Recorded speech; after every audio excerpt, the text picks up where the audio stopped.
Hi everyone. Today in this video we are going to discuss the interpretation in IR spectroscopy. In the interpretation of IR spectroscopy, many of the times we are going to study the carbonyl group. We have three important reasons why we are going to study the carbonyl group when we are going to observe an IR spectra. The first one, this group will give a strong peak in the IR spectra which can be easily identified. In many of the compounds, this peak can be observed at 1700 to 1800 centimeter inverse. And second thing, this group is present in many of the functional groups. So many carbonyl compounds are there which can give this peak, which is an indicator of that peak in a particular compound.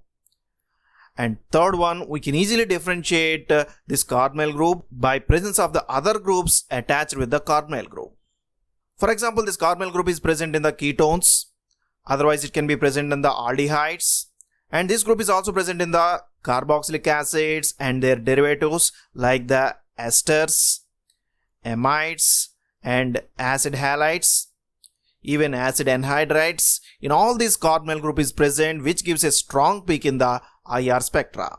So if we identify this peak, we can easily identify which type of functional group is present in the molecule. Thereby, we can interpret the IR spectra very easily and we can identify the structural features of the unknown compound. But how we can differentiate this carbonyl peak in these functional groups? Let us take one by one. First of all, let us take the ketones. In our previous video, we have already discussed that the IR absorption frequency of the functional group depends on two important factors. One is the inductive effect and second is the resonance. So here, this carbonyl group is attached with an alkyl group and this alkyl group produces a positive inductive effect. Always the negative inductive effect will increase the IR frequency. But here positive inductive effect will decrease the IR frequency of absorption. Similarly, let us take another functional group, that is the aldehydes. In the aldehydes, again the carbonyl group is attached with the hydrogen. Here again we can observe the positive inductive effect, so somewhat less frequency of absorption. And then the carboxylic acids. Now the carboxylic acids are having a carbonyl group which is attached with the OH group. Because here oxygen is present which shows a negative inductive effect. Thereby the IR frequency of absorption is going to be increased in the carboxylic acids. In this way we can rank these groups, the ketones as the lowest, aldehydes, then the acids. We can observe the carbonyl peak in the ketones at the 1710 centimeter inverse, aldehyde 1720 centimeter inverse, and acids at 1730 centimeter inverse. See, these values are the base values. That means we cannot say that ketones are always giving at the 1710. It is variable from 1710 to the 1725, and by presence of the other groups adjacently, this value may be slightly changed. So when we are going to remember the IR spectral features, you can forget the last two digits. For example, ketones 1710 and aldehyde 1720. That means they are differing by 10 centimeter inverse, and sometimes ketones can also give the peak at the 1720 and 1725. So we cannot differentiate the ketones and aldehydes by the presence of carbonyl peak. So these values are the base values in order to remember the position of the carbonyl peak in the different types of functional groups, and we can differentiate these functional groups by the other groups present in each functional group. So first of all, here let us see the position of the carbonyl groups. Then we will go how we can differentiate these functional groups. So ketones at 1710 and aldehydes at 1720 centimeter inverse. And acids, they can show at the 1730 as a monomer, but when they are going to form a dimer, they can produce a peak at the 1710 centimeter inverse. So a lot of variability will be there with the experimental conditions as well as the type of the carboxylic acid and other groups present in the compound. So these are the base values in order to remember the position of the peaks very easily. Then the next one is the esters. Again in the esters, alkoxy group is present, so they show the negative inductive effect. Then the acid anhydrides. In the acid anhydrides, you can observe two carbonyl groups are present which are attached with the oxygen. So again here the carbonyl group can show the negative inductive effect.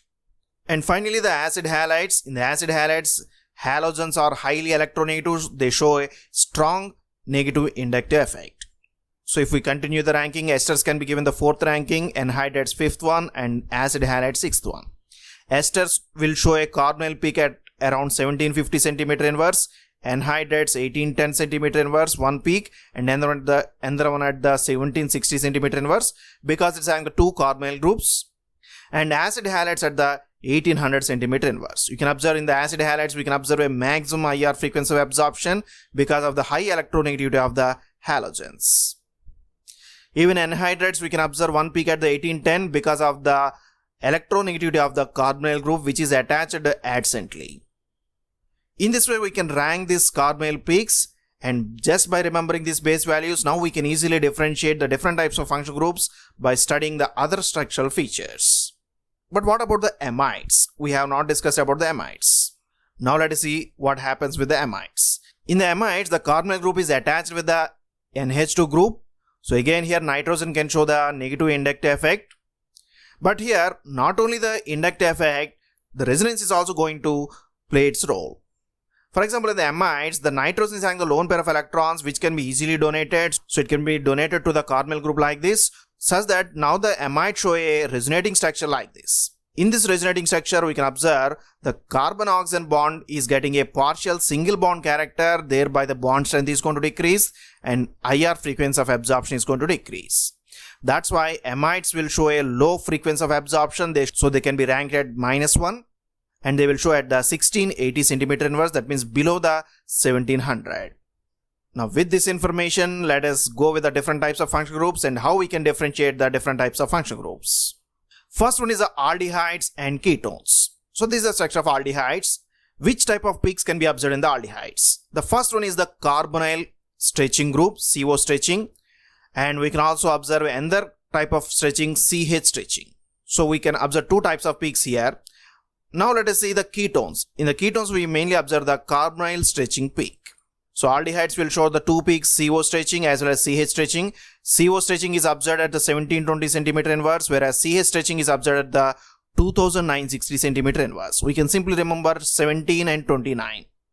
On the other hand, ketones will show carbonyl stretching at 1710 to 1720 centimeter inverse, which is variable. But they will not show CH stretching because the carbonyl group is not attached with the hydrogen. In this CH stretching, the carbon is the carbonyl carbon, not the normal carbon. So in the ketones, the carbonyl CH group is not present, so they cannot show the CH stretching peak, which can be utilized to differentiate the aldehydes and ketones. So in case of aldehydes, we can observe two important peaks at the 1720 centimeter inverse and 2960 centimeter inverse. But in the ketones, we can observe mainly one peak at the 1720 centimeter inverse. Second one is the acids and alcohols. So again, this is the structure of the acids.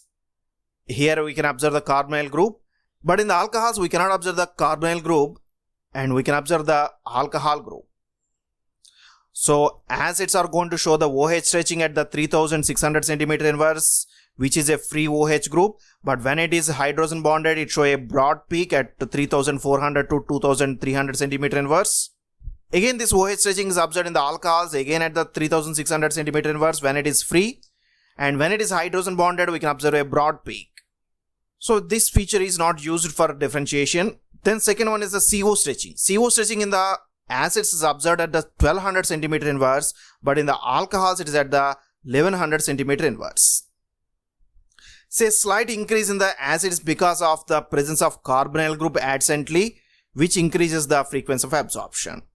And then the third feature is very important. CO stretching in the acids is observed at the 1730 centimeter inverse, but in the alcohols we cannot observe that type of peak.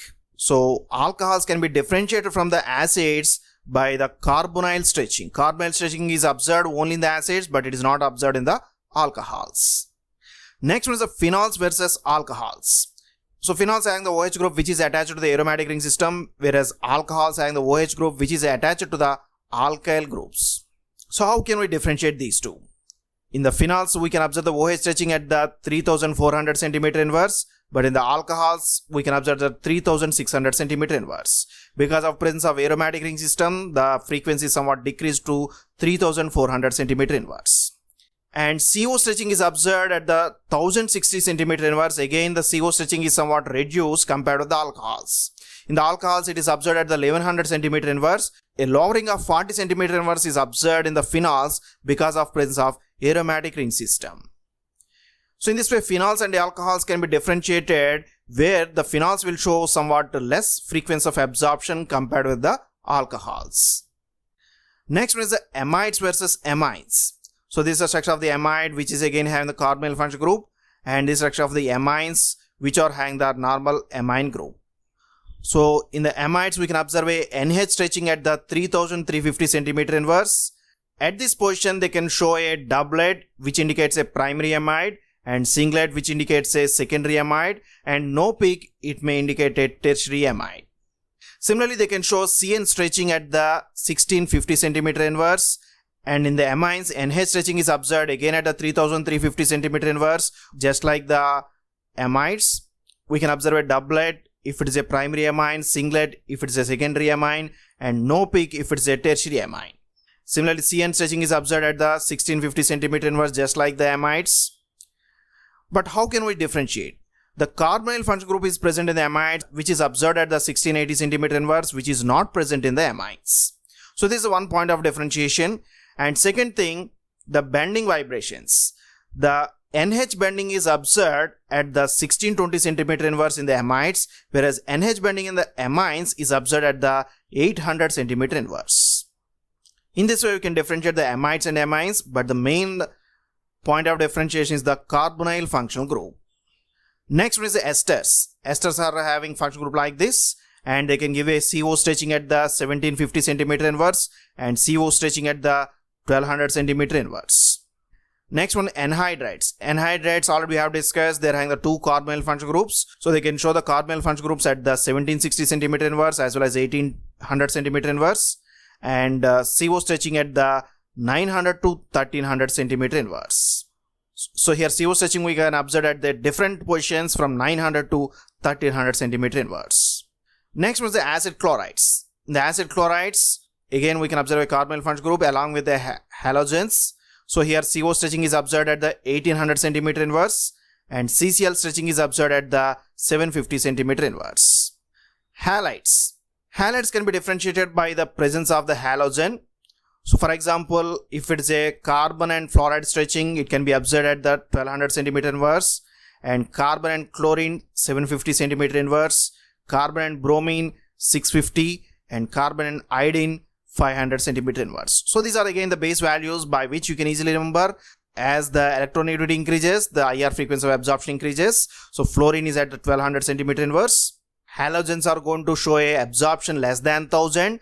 So that's why they can be used as a solvents as well as the material for the making the IR cells, where the halogens are less interfering with our study.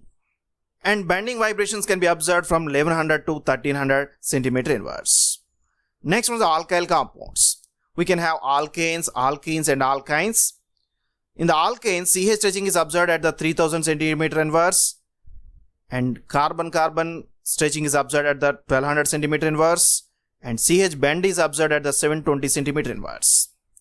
In the alkenes, which is a double bond CH, the CH stretching is observed at the 3100 centimeter inverse because the carbon is attached to a double bond, and CC stretching is observed at the 1600 centimeter inverse, and the CH bend is going to be observed at the 1000 centimeter inverse.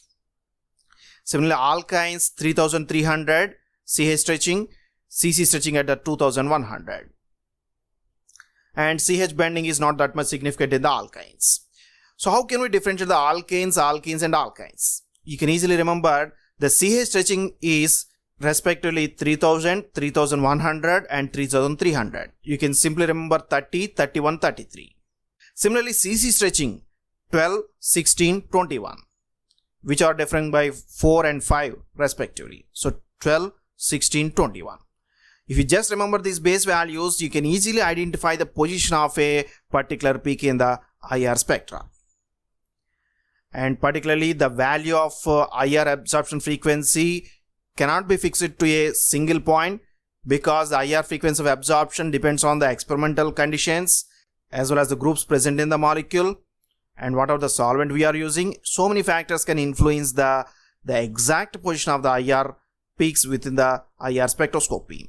So it's always better to remember the base values in order to identify the relative position of the peaks in the IR spectra. So this is one of the easiest way to remember, and interpret the IR spectra. Hope you have enjoyed this video. If you like this video, please subscribe to our channel, share this video with your friends, post your comments in the comment box. Thank you for watching this video.